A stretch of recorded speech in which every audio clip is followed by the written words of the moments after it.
Today I'm going to be demonstrating this tiger painting in acrylics.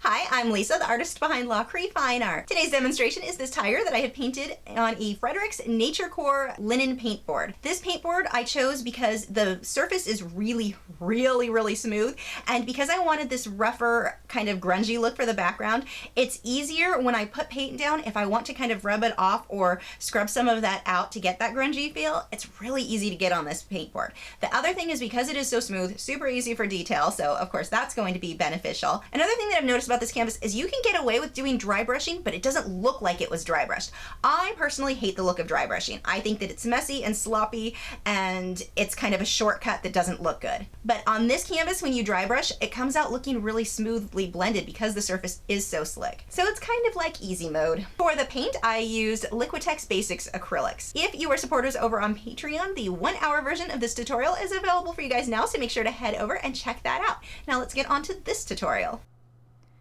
I've started by putting a base layer of a dark gray on this canvas. I didn't worry about my brush strokes because I'm intentionally adding brush strokes here. I'm adding both horizontal and vertical lines, and I do not want my light and dark grays to blend together. I want to have a very grungy look for this. Now for my tiger, I had drawn him out on another piece of paper, and then I used tracing and transfer paper to transfer him onto the canvas, so everything was drawn out very cleanly. I'm using unbleached titanium white, and I believe that is raw sienna for the colors here. And I'm just loosely blocking in where everything is going to go. I'm not too worried about details. I'll clean everything up later.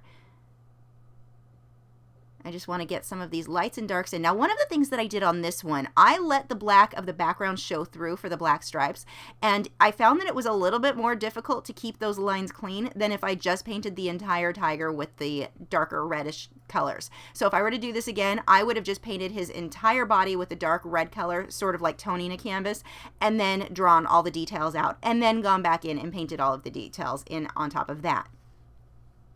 For the water, when you're drawing water reflections, they do not have to be perfect. I can't stress that enough. You just need to be close. The thing that you do want to watch for is the angle of that reflection. A lot of people want to just mirror the original image or the subject to where it's just completely reversed. That won't work because the angle of the water is going to make a big difference. So you do want to pay attention to the angles. But as far as each individual line and all the detail, that doesn't have to be perfect, so I don't waste a lot of time making sure everything's exact there. So now I'm coming back through with black, adding in my stripes, and I'm making sure to let my brush strokes show, which gives the look of fur. Adding a little bit more of a grungy look on that background. So now I'm using a smaller brush and coming through and redefining some of this fur. Like always, you want to pay close attention to the direction of the fur. You don't want to just put random lines all over the place or it won't look right. Pay very close attention to your reference photo. You don't have to be exact, but the direction of the fur needs to be about the same, and you also need to make sure that the length of each of your brush strokes is right. If you're doing really long brush strokes or really short brush strokes, that can throw off the image. The length of the fur is determined by how long each of those brush strokes you're making is. I'm using a magenta color over a lot of the orange. More often than not, when I work with a lot of orange colors, I'm going to use magenta mixed in with it. You saw that on the flamingo that I recently did. I just love the color of the magenta mixed in with orange. It works so nice for shadows. So I glazed a darker shadow over all of the whites of the tiger's fur, and then I'm coming back through with white and adding highlights on top of that. I've got to glaze that darker color first though, so that those whites will really pop. You don't want to just go flat white everywhere or it won't look right. It will look very flat.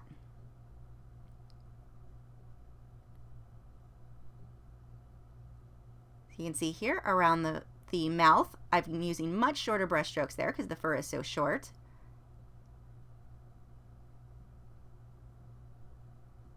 I'm hyping up the shadows even more on the white portions before I come back through with the titanium white.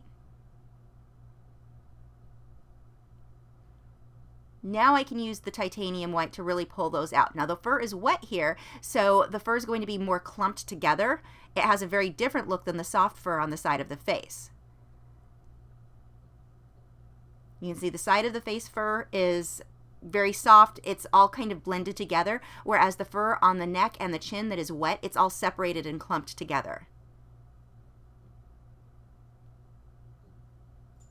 And I've really just pulled out some of the highlights on the tips of each of those clumps on the wet fur. Now for the back, I'm not worrying about details because I'm going to come back through with the background color just to get that grungy look again. So most of that's going to be covered. I'm not going to waste a lot of time making it perfect just yet.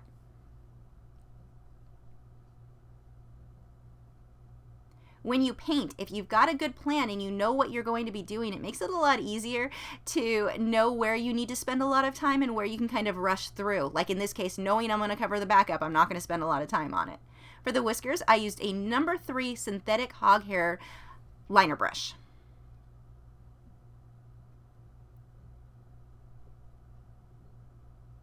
So I'm going to come back over on the water and add a few more highlights there just to make it look sparkly.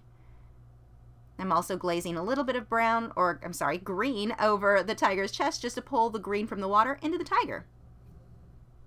Thanks for watching. Again, if you are supporters over on Patreon, the 1-hour version of this tutorial is available for you now, complete with voiceover, so make sure to go over and check that out. If you're new to my channel, I have new video critiques every Tuesday where I'm critiquing your original paintings or drawings, my own speed paintings, drawings, and tutorials every Wednesday, social media tips for artists each Thursday, and artist vlogs every weekend. So if you haven't already, I would love for you to subscribe so you don't miss out on anything. You can follow me on Facebook, Twitter, Instagram, Google+. All of those social media sites are linked below in the video description where you can keep up with news, my newest work, and see real-time clips of whatever it is I'm currently working on. I'll see you guys tomorrow.